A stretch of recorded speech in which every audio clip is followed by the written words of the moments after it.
और वहीम नाज़रीन अस्सलाम वालेकुम, मैं हूँ इमरान वसीम। नाज़रीन, chief justice of Pakistan justice Qazi Faisa ने आज जो एक बड़े अहम मामले का ग्रीन सिग्नल दिया है, इस ग्रीन सिग्नल के बाद आइंदा आने वाले दिनों में क्या और किस किस्म का तहलका मचने वाला है और किस किस की चीखें निकलेंगी, ये मामला क्या है, चीफ जस्टिस ने किस किस्म का ये ग्रीन सिग्नल दिया है कि जिसके बाद आइंदा आने वाले दिनों में भौचाल मचने वाला है। अभी कुछ देर में इस बड़ी ख़बर की जो तफसीलात हैं वो आप नाज़रीन की खिदमत में पेश करेंगे। और इसके अलावा एक ईमानदार अफसर को जो सिला दिया गया कि रिवार्ड देने के बजाय उसको ईमानदारी की भेंट चढ़ा दिया गया, यानी उसका ट्रांसफ़र कर दिया गया है कि ईमानदारी क्यों दिखाई, अपना काम डेडिकेशन और जज्बे से क्यों किया। अब ये क्या मामला है, कौन सा सरकारी अफसर है, कहाँ पे लगा था, उसके साथ क्या वाक़या पेश आया, इस पर भी आप नाज़रीन के साथ बड़ी अहम डिटेल्स हैं, वो भी आगे चल के आप नाज़रीन की खिदमत में पेश करेंगे। लेकिन नाज़रीन, गुफ्तगू का आगाज़ दो मुख्तसर ख़बरों से करेंगे।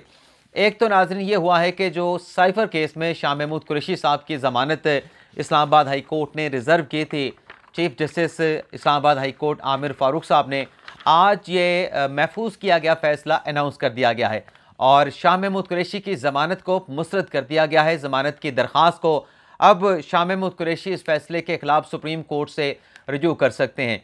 इस केस में नाज़रीन शाह महमूद कुरैशी के वकला की यानी से कहा गया था कि इमरान खान पर तो बड़ा संगीन इल्ज़ाम लगा है, उनको जो ऑफेंस उनका जो लगाया गया है साइफ़र केस में वो या तो सज़ाए मौत का है या फिर उम्र कैद का है। लेकिन शाह महमूद कुरैशी जो कि शरीक मुल्ज़म हैं, उन पे जो ऑफेंस लगाया गया है, जुर्म लगाया गया है, उसकी 2 साल की सज़ा बनती है। तो शाह महमूद कुरैशी की ज़मानत को एक्सेप्ट किया जाए, लेकिन आमिर फ़ारूक साहब ने इन दलाइल के साथ एग्री नहीं किया और जिस तरीके से अभी चंद रोज़ पहले इमरान खान की ज़मानत रद्द हुई, इमरान खान ने सुप्रीम कोर्ट में अपील दायर की, अब शाह महमूद कुरैशी की अपील को भी यानी ज़मानत की दरख्वास्त को मुस्तरद कर दिया गया है। ट्रायल कोर्ट से appeal Shah Mahmood Qureshi Islamabad high court लेके आए थे, अब उन्हें इस फैसले के खिलाफ सुप्रीम कोर्ट से रजू करना पड़ेगा। इसी तरीके से नाज़रीन, जो इमरान खान साहब की नैब केसेस में ज़मानतें हैं वो भी परसों महफूज कर ली गई थी। अब देखते हैं 17 नवंबर तक अडयाला जेल में जो समाअत है उसको मुलतवी किया गया था। अब लगता यह है कि अगर पहली इमरान खान साहब की ज़मानत रद्द हुई, शाह महमूद कुरैशी की रद्द हुई, तो ये जो नैब केसेस में इमरान खान साहब की दरख्वास्तें हैं ज़मानतों की कि ट्रायल कोर्ट का फैसला कलअदम करके जो बुरी ज़मानतें उनको बहाल किया जाए, तो यहाँ पर भी कोई अच्छी वाइब्स इमरान खान के लिए आती हुई नज़र नहीं आ रही। अब आ जाते हैं जो ग्रीन सिग्नल दिया गया है, बल्कि इससे पहले एक और भी खबर है नाज़रीन, जो साबिक चीफ जस्टिस मियां साकिब निसार के बेटे नजम साकिब यानी से जो पार्लिमानी कमेटी की कार्रवाई को चैलेंज किया गया था, जिसने ऑडियो लीक के हवाले से जो नजम साकिब की पीटीआई के एक रहनुमा के साथ थी उस पर इंक्वायरी का आगाज़ किया था और नजम साकिब को नोटिस करके तलब किया था। तो नजम साकिब ने उस नोटिस को इस्लामाबाद हाई कोर्ट में चैलेंज किया था। इस्लामाबाद हाई कोर्ट की जानिब से इस केस की समाअत करते हुए एक तो निगरान वज़ीर आज़म काकड़ साहब से जवाब मांगा गया था, काकड़ साहब ने अपना जवाब हाई कोर्ट में जमा करवा दिया था। वैसे ये साहब का लफ्ज़ ये मेरी ज़ुबान पे है तो मैं अदा कर रहा हूँ, वैसे आज सुप्रीम कोर्ट ने जो बड़े बड़े पब्लिक ऑफिस होल्डर हैं उनके लिए साहब का लफ्ज़ इस्तेमाल करने से रोक दिया है। और इसी तरीके से नाज़रीन, जो केस था अनवारुल हक काकड़ साहब का जो जवाब आया, लेकिन पीटीए से भी जवाब मांगा गया, तो आज पीटीए ने भी उस केस में नजम साकिब के केस में अपना जवाब इस्लामाबाद हाई कोर्ट में जमा करवाया है, जिसमें यह कहा गया है कि पीटीए जो है वो कोई तहकीकाती एजेंसी नहीं, पीटीए के पास इतनी सलाहियत नहीं है कि जो ऑडियो लीक हुई उसकी शनाख्त कर सके कि उसका सोर्स कौन था, उसकी शनाख्त क्या थी और लीक करने वाला कौन था। तो ये पीटीए ने एक तरीके से माजूरी का इजहार कर दिया है कि जो ऑडियो लीक हुई उनका पता चलाने के हवाले से पीटीए के पास किसी किस्म की सलाहियत नहीं, ये सलाहियत तहकीकाती एजेंसियों के पास है। अब आ जाते हैं नाज़रीन, जो ग्रीन सिग्नल दिया जस्टिस काजी फ़ाइसा की जानिब से। नाज़रीन, इससे प्रीवियस व्लॉग में आपके साथ हमने खबर शेयर की कि जो फैज़ाबाद धरना अमल दरामद केस है उसमें धरने के हवाले से तहकीकात करने के लिए और जो सुप्रीम कोर्ट का फैसला था काजी फ़ाइसा साहब का कि वो फ़ौजी अफसरान जिन्होंने अपने हल्फ की खिलाफ वर्जी करते हुए सियासत में अपने आप को इन्वॉल्व किया है, सियासी सरगर्मी में हिस्सा लिया है, उनके हवाले से मुसल्लह फ़ौज के सरबरान और वफाकी हुकूमत को हुक्म दिया गया था कि आप उनके मामलात की तहकीकात करके रिपोर्ट दें।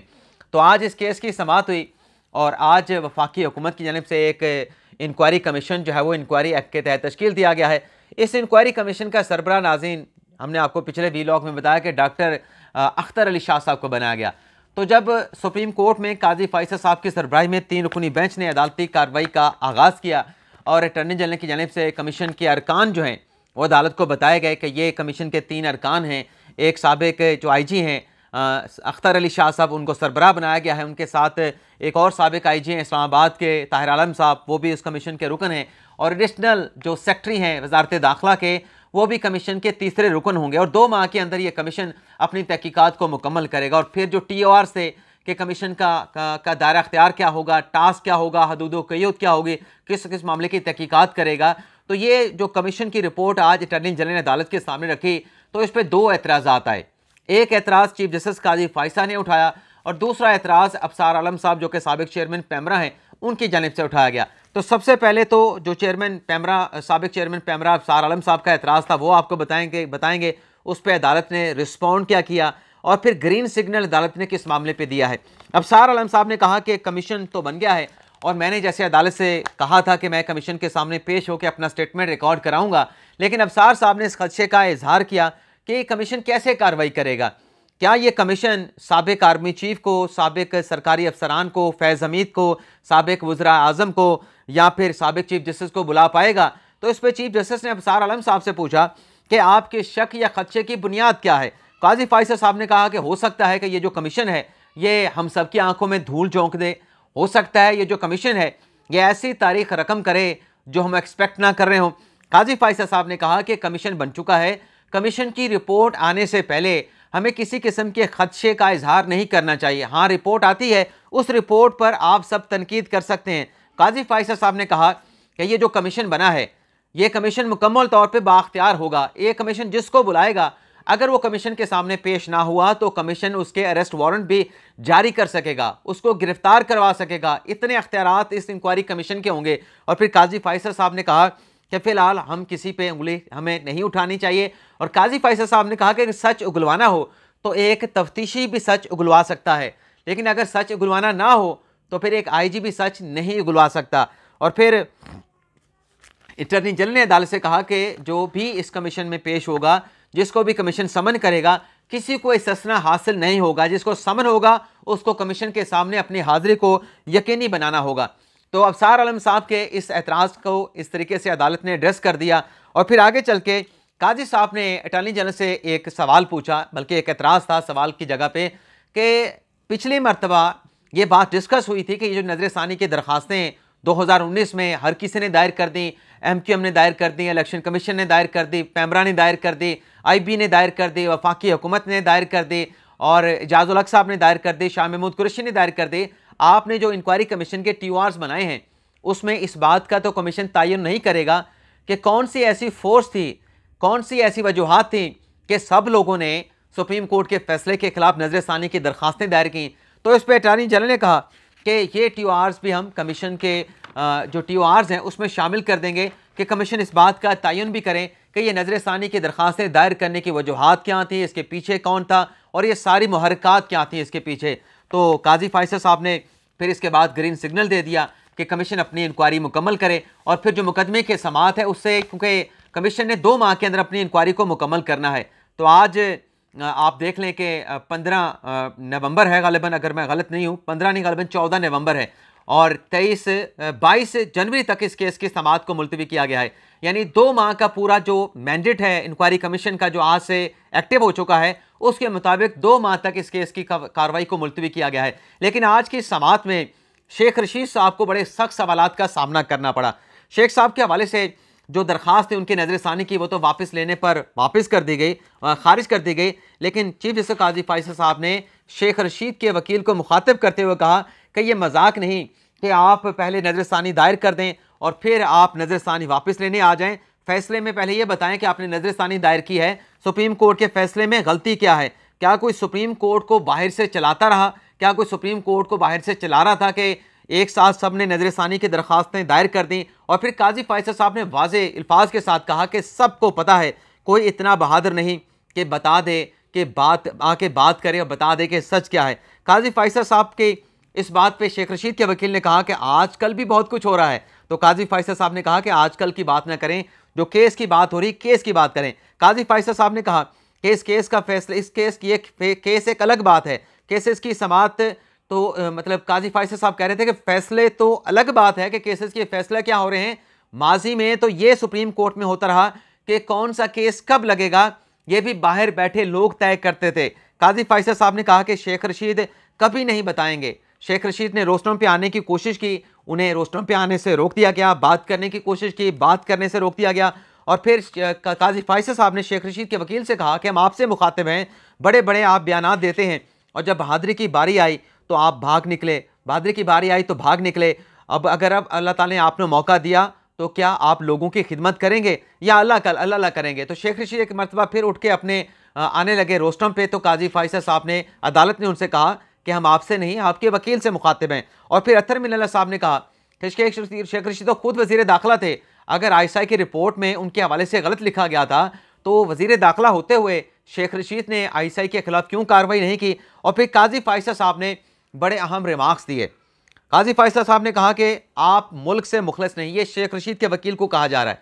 वकील को कहने का मतलब है कि शेख रशीद को कहा जा रहा है। चीफ जस्टिस ने कहा कि आप मुल्क के साथ मुखलिस नहीं, दलेरी दिखाएं और सच बताएं, मुल्क का कोई दुश्मन नहीं, अगर आप बैठे हैं तो यही काफ़ी है। यानी शेख रशीद को काजी फैसल ने एक तरीके से रिमार्क्स देते हुए मुल्क दुश्मन करार दिया। क्या रिमार्क्स थे कि मुल्क का कोई दुश्मन नहीं, अगर आप बैठे हैं तो काफ़ी है। हजूर पाक सल्लल्लाहु अलैहि वसल्लम ने फरमाया था कि मोमिन झूठा नहीं हो सकता। और फिर अबसार आलम साहब ने कहा कि मैं कमीशन के रूबरू अपना स्टेटमेंट रिकॉर्ड कराऊंगा और फिर जो मुकदमे की समाअत है उसे 22 जनवरी तक जो है वो मुलतवी कर दिया गया। अब इसके अलावा नाज़रीन इसमें आप देखें कि जो मैंने गिरफ्तारी का थंबनेल पे लिखा, अबसार आलम साहब ने बड़े संगीन इल्ज़ाम लगाए जो एफिडेविट सुप्रीम कोर्ट में जमा करवाया था।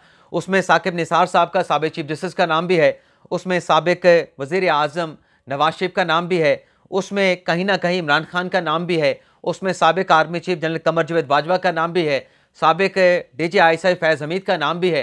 तो ये कमीशन जब तहकीकात करेगा तो ज़ाहिर सी बात है कि एक भौचाल आएगा, एक तहलका मचेगा और जो जाने से इनकार करेगा फिर उसका अरेस्ट वारंट जारी होगा। शेख रशीद का क्योंकि कमीशन को यह भी टास्क दिया गया है कि जो नजर सानी दायर की गई किसके कहने पर दायर की गई, आज़ादाना फैसले इनके थे या किसी के कहने पे दायर की, तो इस पे भी शेख रशीद के लिए, इजाजुल हक के लिए और एमकेएम के लिए मुश्किलात आ सकती हैं। अगर कमीशन ने बुलाया ना गए तो फिर जैसा कि आज अदालत में कहा गया कि ये कमीशन अरेस्ट वारंट भी जारी कर सकता है, तो फिर वारंट ऑफ अरेस्ट का भी मुतल्लिका लोगों को जिनके हमने नाम लिए हैं उनको सामना करना पड़ेगा। इसके अलावा नाज़रीन आज एक सुप्रीम कोर्ट में केपीके में 9 साल बच्चे के कत्ल की केस की समाअत हुई। इस केस की समाअत के दौरान सरकारी अफसरान के लिए, किसी भी पब्लिक ऑफिस होल्डर के लिए साहब का लफ्ज़ इस्तेमाल करने पर पाबंदी लगा दी गई, क्योंकि जब ये केस कमरा अदालत नंबर 1 में चल रहा था तो जो रिपोर्ट केपीके से पेश की गई, मर्दान में ये कत्ल हुआ था 9 साल बच्चे का, अपने चचा की वर्कशॉप में ये काम करता था, तो डीएसपी के लफ्ज़ के साथ रिपोर्ट में लिखा गया था साहब। तो काजी फैसल साहब ने कहा कि डीएसपी के नाम के साथ साहब लिखा हुआ है तो ये नालायक डीएसपी है। ये जो साहब का लफ्ज़ इस्तेमाल होता है इससे कोई आज़ादी का जो एक तासुर है वो तो ये तो उसका आकाश ही नहीं है, ये तो ग़ुलामी वाली बात है। काजी फैसल साहब ने कहा कि 9 साल बच्चा जो है वो दुनिया से चला गया, लेकिन उसकी तो जो तफ्तीश की कड़ियाँ मिलानी थी वो कड़ियाँ मिला ही नहीं गई। सबसे नाकस तफ्तीश जो है वो खैबर पख्तूनख्वा पुलिस की होती है और फिर जो पुलिस अफसर केपीके के पेश हुए मर्दान के, उनका पेट निकला हुआ था। काजी फैसल साहब ने कहा कि आप पुलिस से हैं, आपका पेट क्यों निकला हुआ है, आप एक फोर्स से हैं, फोर्स में कभी एक बेल्ट का जो है वो बेल्ट इस्तेमाल होती थी, बेल्ट का मतलब आपका पेट बेल्ट से आगे नहीं होना चाहिए, इसलिए बेल्ट का इस्तेमाल होता था। और फिर यहाँ पे मुझे याद आता है जो मैंने थंबनेल पे भी जिक्र किया कि बल्कि इसको मुकम्मल कर लेते हैं, ये जो साहब का लफ्ज़ इस्तेमाल किया गया तो इस पर अदालत ने जो मुलज़म था उसकी ज़मानत तो एक्सेप्ट कर ली 9 साल बच्चे के कत्ल का जिस पे इल्ज़ाम है, लेकिन अदालत ने कहा कि ये देखें पुलिस ने अपनी तफ्तीश को मुकम्मल नहीं किया और नाकस तफ्तीश पर जिस पे इल्ज़ाम है हमें उनको ज़मानत पे रिहा करना पड़ रहा है। पुलिस ने ये तफ्तीश नहीं की कि चचा की वर्कशॉप पे बच्चा काम कर रहा था और उस बच्चे को कोई लेके जा रहा था, चचा ने उस पर एतराज़ ही नहीं किया। और फिर 16 दिन के बाद वर्कशॉप के लोगों ने वालदैन को बताया और वर्कशॉप के लोगों के बयानात भी पुलिस ने रिकॉर्ड नहीं किए, तो ये तो नाकस तफ्तीश है। इस पर अदालतें क्या करें, सुप्रीम कोर्ट को मजिस्ट्रेट की अदालत बना दिया गया है, तो इस पर मुलज़म की ज़मानत तो हो गई, लेकिन आज ये जो साहब का लफ्ज़ इस्तेमाल किया गया, ठीक है, साहब का लफ्ज़ इस्तेमाल नहीं होना चाहिए। ये जो कॉलोनियल जो चीज़ें चलती आ रही हैं नौआबादियाती निज़ाम की, उनका खात्मा होना चाहिए। लेकिन आज यहाँ पे हमने ये भी देखा है कि हम अपनी मन मर्जी का इंसाफ चाहते हैं, अपनी मंशा का इंसाफ चाहते हैं। अगर कोई ईमानदार अफसर आ जाए और ठीक तरीके से मामलात को चलाए तो हमें वो जो ईमानदार अफसर होता है वो अपनी आंख में खटकने लगता है। इसकी मिसाल नाज़रीन ये है, आजकल जैसे कि आपको पता है कि मैं अपने घर छुट्टियों पे आया हुआ हूँ अहमदपुर ईस्ट में। यहाँ पर एक असिस्टेंट कमिश्नर आए थे, अहमद नदीम हाशमी साहब। यहाँ पे आकर उन्होंने ये किया कि जितनी भी सरकारी यहाँ पे जगह थी उनको आबाद किया, वहाँ पे ग्रासी प्लाट लगाए, ग्रास लगाए, वहाँ पे पौधे लगवाए। और वहाँ पे जो पहले उस पर यह होता था कि लोगों के कब्जे थे, यानी स्टेशन के करीब जो घोड़ों का अस्तबल था, सरकारी ज़मीन थी, घोड़ा गाड़ी ख़त्म हो गई लेकिन वहाँ पे लोग बैठे रहते थे, उन्हें वहाँ पे ग्रासी प्लॉट बना दिया। इसी तरीके से एक और जगह थी, वहाँ पर भी इस किस्म के अंदेशे थे, खदशात थे कि सरकारी ज़मीन पे कब्ज़ा ना हो जाए, उन्होंने वहाँ पे ग्रासी प्लाट बनाने की कोशिश की और भी बहुत सारी कोशिशें की। तो उसके बाद बल्कि ये जो रेडी बान है इन्हें भी हटाया, इनके लिए एक मॉडल विलेज बनाने की उन्होंने कोशिश की, मॉडल बाज़ार बनाने की कोशिश की और रक्षा ड्राइवरों को जुर्माने किए, ये जो चिंगची रक्शे हैं, और गधा गाड़ी वालों को जुर्माने किए, और जो मोटरसाइकिल गाड़ी वाले हैं, अब उसको गधा गाड़ी कहना है लेकिन लोडेड जो मोटरसाइकिल रक्शे बने हुए हैं उनको जुर्माने किए, 5-50 हज़ार जुर्माने किए। तो ये तमाम लोग इकट्ठे हो गए क्योंकि दिल जमी से बात कर रहे थे, काम कर रहे थे, एक शहरी हमारे शहर की बेहतरी के लिए काम कर रहे थे। ये छोटे छोटे पार्क्स बन के लोगों को फ़ायदा पहुँच रहा था, लोगों की औलादों को फ़ायदा पहुँच रहा था, क्योंकि अगर कोई अच्छा काम हो रहा था तो आने वाले नस्ल के लिए हो रहा था, कोई आम लोगों के लिए नहीं हो रहा था। लेकिन लोग उनके पास गए, सियासी लोगों के पास, कि ये जो शख्स है ये तो जुर्माने करता है, ये तो गलत काम को बर्दाश्त नहीं करता, ये तो ठेले वालों को खड़े नहीं होने देता, ये तो सड़कों जो ब्लॉक करके चिंगची रक्शे वाले खड़े हो जाते हैं, सड़कें ब्लॉक करके उनको जुर्माने कर देता है, तो इसको कहीं किसी तरीके से यहाँ से निकालें। तो जो बंदा ईमानदारी से काम कर रहा था उसका सियासी लोगों ने ट्रांसफ़र करा दिया सिर्फ इस बात पे कि जो लोग उनके पास शिकायत लेके गए कि हम आपके वोटर हैं, अगर आपने इस असिस्टेंट कमिश्नर अहमद नदीम हाशमी का आपने ट्रांसफ़र ना करवाया तो फिर आपको हम वोट नहीं देंगे। तो ये तो हाल है हमारे मुल्क में। कौन इस बात का नोटिस लेगा कि अगर कोई ईमानदारी से काम कर रहा है तो उसको ईमानदारी से काम नहीं करने देना। और अगर शहर का सत्यानाश होता है, जो कि हो चुका है, हमारी तहसील अहमदपुर शर्किया कभी पंजाब की सबसे बड़ी तहसील थी और आज तक ये पीछे से पीछे जा रही है। यहाँ पे ना लोगों के पास पीने का साफ पानी है, एजुकेशन का मयार भी है, हम सबके सामने है कि रोज़ बरोज़ नीचे जा रहा है, बच्चे स्कूलों में नज़र नहीं आते, जो एक रेशो था अटेंडेंस का स्कूलों का वो नज़र नहीं आता, खेलने के लिए ग्राउंड नहीं है, चलने के लिए कोई पार्क नहीं है, मतलब जहाँ पे आप जाके वॉक कर सकें, एक्सरसाइज कर सकें। तो जब लोगों की दिलचस्पी नहीं होगी तो फिर ये गिला करना कि हमारे ऊपर कौन सा हुक्मरान आ गया, कौन सा हुक्मरान नहीं आया, तो फिर जिस किस्म के आप लोग हैं उसी किस्म के हुक्मरान आपके ऊपर आएंगे, आपके अंदर से आएंगे। जैसे कि अभी जाके एक ईमानदार पुलिस को आपने ट्रांसफ़र करवा दिया, कुछ कहते हैं मुअत्तल करवा दिया गया है, तो कर तो आपके शहर की बेहतरी के लिए कहा था, बेहतरी के लिए काम कर रहा था, हमारे शहर की बेहतरी के लिए काम कर रहा था। पार्कों में हमारे अपने लोगों ने जाना था, हमारे बच्चों ने जाना था। मेरी जितनी भी शहरों के लोगों के साथ बात हुई, मैं तो इस शख्स को अहमद नदीम हाशमी को जानता भी नहीं था, लेकिन जिस इसने भी बात की, इसकी तारीफ़ की, तो मैंने कहा चलें इस ईमानदार ऑफिसर का भी जिक्र कर लें। तो माजी में एक तौकीर शाह साहब आए थे जो अभी वज़ीर आज़म शहबाज शरीफ के प्रिंसिपल सेक्रेटरी थे, उन्होंने हमारे शहर को सुधारा था। अब उस 30 साल के बाद अगर कोई ऑफिसर आया था उसको सियासी पसंद नापसंद की नज़र कर दिया गया। इजाज़त चाहते हैं नाज़रीन, अल्लाह हाफ़िज़।